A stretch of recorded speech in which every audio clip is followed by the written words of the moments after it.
Hello bachchon, let's read this question, and the question says that AB is the diameter of a circle and AC is its chord such that angle BAC is equal to 30 degree. If the tangent at C intersects AB extended at D, then BC is equal to dash. तो आइए इस question को यहाँ पर हम solve कर लेते हैं। इस क्वेश्चन में हमसे कहा गया है कि AB हमारे पास डायमीटर है सर्कल की और AC यहाँ पर कॉर्ड है।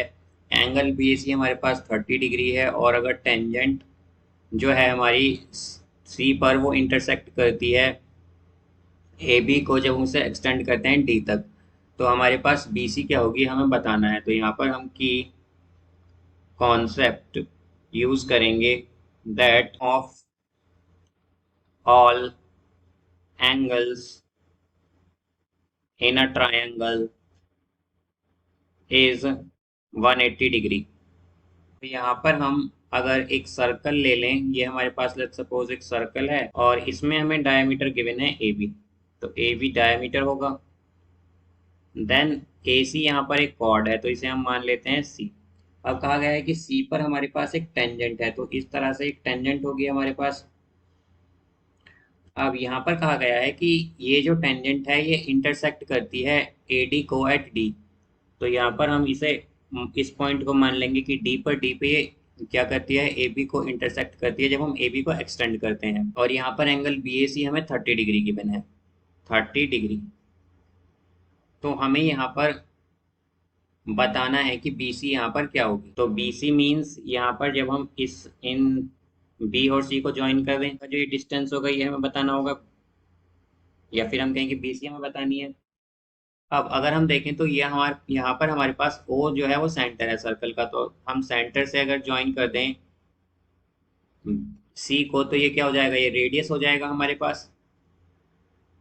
अब यहाँ पर हमारे पास एंगल ए सी बी जो है ये क्या होगा, ये इक्वल होगा 90 डिग्री के। बिकॉज अगर हम देखें तो यहाँ पर ए सी बी क्या है, ये हमारे पास एक सेमी सर्कल बन रहा है। तो हमने देखा था कि हमारे, जैसा कि हम जानते हैं कि जो सम होता है यहाँ पर हमारे पास जो एंगल होता है सेमी सर्कल का वो 90 डिग्री होता है। तो हम क्या कह सकते हैं, एंगल इन सेमी सर्कल। ये क्या है, एंगल इन सेमी सर्कल है, और एंगल जो होता है सेमी सर्कल में वो 90 डिग्री का होता है। अब यहाँ पर अगर हमारे पास, जैसा कि हमने की कॉन्सेप्ट में देखा था कि जो सम होता है ऑल एंगल्स का एक ट्रायंगल में वो क्या होता है 180, तो यहाँ पर हमारे पास angle A C B plus angle B ए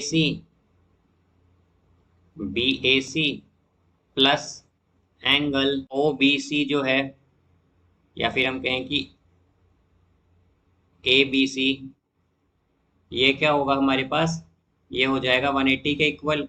अब यहाँ पर हमारे पास ए सी बी क्या आया है 90 degree, angle B A C हमें गिवन है 30 degree, plus angle A B C is equal to 180 degree. तो यहाँ से एंगल ए बी सी हो जाएगा A B C is equal to 180, and ये आएगा 90 प्लस 30, तो ये हो जाएगा 120। तो 180 माइनस 120 होगा हमारे पास 60 डिग्री।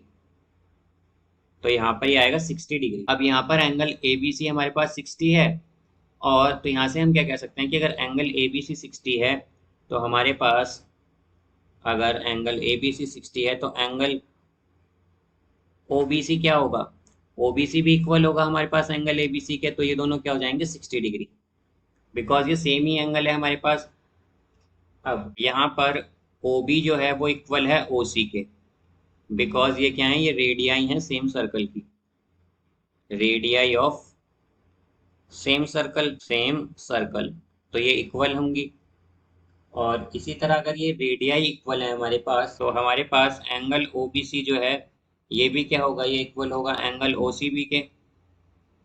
तो ये दोनों क्या हो जाएंगे 60 डिग्री। बिकॉज अगर हम देखें तो यहाँ पर ये हमारे दोनों एंगल कहाँ से बन रहे हैं, रेडियाई से बन रहे हैं या रेडियस से बन रहे हैं, रेडियस से बन रहे हैं। तो अगर ओ बी और ओ सी इक्वल हैं तो इनके एंगल्स भी क्या होंगे, इक्वल ही होंगे हमारे पास। यहाँ पर हमारे पास एक प्रॉपर्टी होती है कि जो टेंजेंट और रेडियस होते हैं वो पॉइंट ऑफ कांटेक्ट पर परपेंडिकुलर होते हैं। तो यहाँ से हमारे पास अगर हम पॉइंट ऑफ कांटेक्ट टेंजेंट और रेडियस का, तो यहाँ पर ओ सी रेडियस है और हमारी सी डी क्या है, टेंजेंट। तो यहाँ पर हमारा एंगल ओ सी डी क्या हो जाएगा, ये 90 डिग्री होगा, 90 डिग्री। तो यहाँ से अब अगर हम एंगल बी सी डी देखें, बी सी डी, तो ये होगा हमारा एंगल बी सी डी, ये होगा एक्चुअली हमारा angle O C D minus angle O C B के।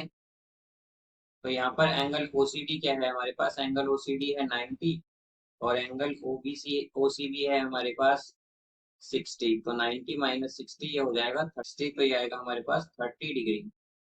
अब यहाँ से अगर हम एक्सटीरियर एंगल प्रॉपर्टी का यूज करें, तो हमारे पास एंगल ओ बी सी जो है ये इक्वल होगा angle B C D plus angle B D C के। ये आया है हमारे पास एक्सटीरियर एंगल प्रॉपर्टी से, एक्सटीरियर एंगल प्रॉपर्टी से हमारे पास एंगल ओ बी सी आएगा, एंगल बी सी डी हमारा क्या है 30, यहाँ पर 30 डिग्री, और एंगल ओ बी सी क्या है हमारा यहाँ पर 60 डिग्री।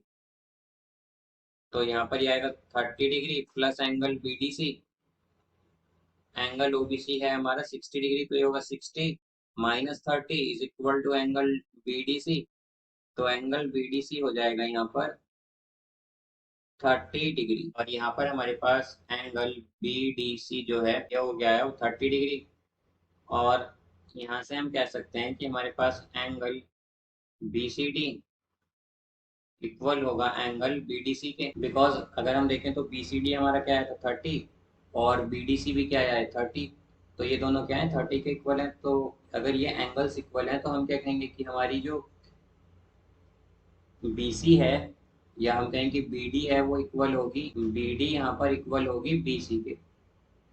तो यहाँ से हम क्या कह सकते हैं कि बी सी किसके इक्वल है, बी डी के। So I I hope you understood it well. Best of luck. Thank you.